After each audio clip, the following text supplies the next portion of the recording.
થયું business women? એટલી ગંભીર કેમ બેઠી છે? કોફીના કપમાં આખી જગત ડૂબાઈ ગયું હોય એવું મોઢું કેમ લાગે છે તારું?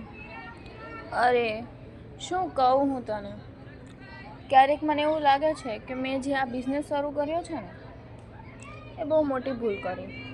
કેમ એમ કેમ લાગે છે તને? અત્યારે જે ગાર્મેન્ટ માર્કેટની હાલત છે ને તને ખબર જ છે, એ જોઈને મને લાગે છે કે હવે આગળ કંઈ ટકશે નહીં.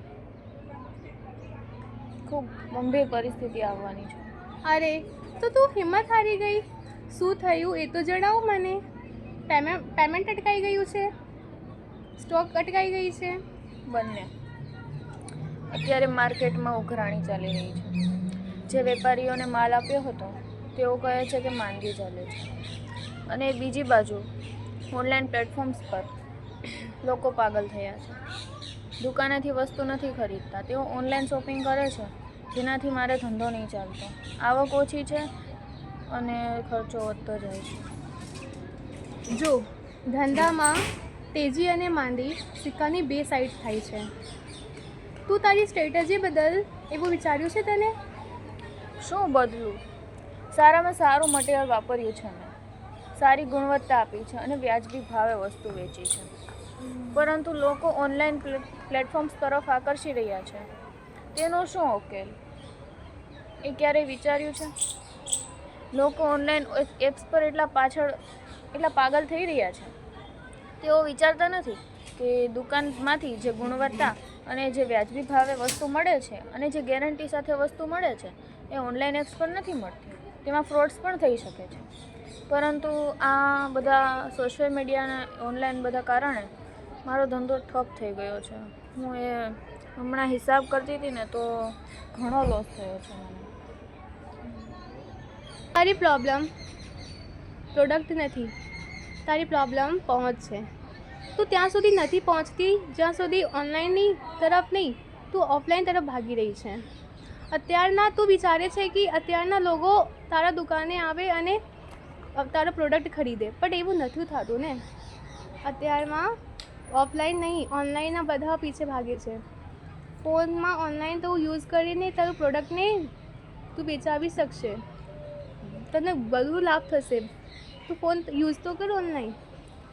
પરંતુ મને ઓફલાઈનનો વધારે એક્સપિરિયન્સ છે અને મને એવું લાગે છે કે ઓફલાઈનમાં તમને જે ગુણવત્તાવાળો માલ મળે ને એ તમને ઓનલાઈન ના મળે. અને ઓનલાઈન માધ્યમ ઉપર હવે હું કઈ રીતે લડું? મારી પાસે એટલું બજેટ નથી કે હું કોઈ એવી એપ્સ બનાવી શકું મારી ઓનલાઈન.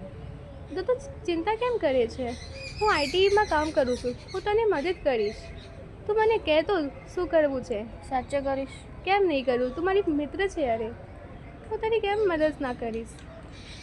થેન્ક યુ યાર. અરે કોઈ વાત નહીં, એમાં થેન્ક યુ શું? એક મિત્ર બીજાના મિત્રના કામ નથી આવતું એમાં મિત્રતા કેવી દેખાશે? મને પણ શીખવાડીશ?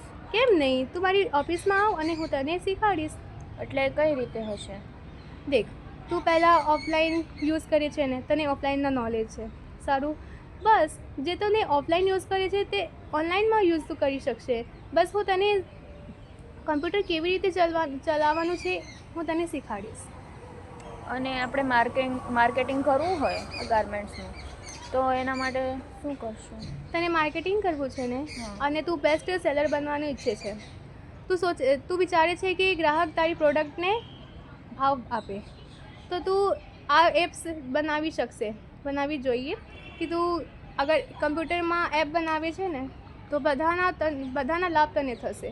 એક તું તારું દુકાન જો તું ગ્રાહક તું ઈચ્છે છે ને તે આવશે, તારી ક્વોલિટી વધારવાનું, તું પ્રોડક્ટની ક્વોલિટી જો જોવાનું ઈચ્છે છે ને તે તને મળશે. કેમ કે અત્યારે એને ઓફલાઈનમાં બધું નથી થતું એટલે લોકો ઓનલાઈન પીછે ભાગે છે. ઓનલાઈનમાં તને બહુ સારી એપ્સ મળશે, તું તારા બિઝનેસને ગ્રોથ કરી આપશે, એવું થશે. અત્યારે જે મને લોસ થયો છે એ 10 ગણો પ્રોફિટ થશે ને? અરે 10 ગણું તો 50 ગણી પર પહોંચી જશે.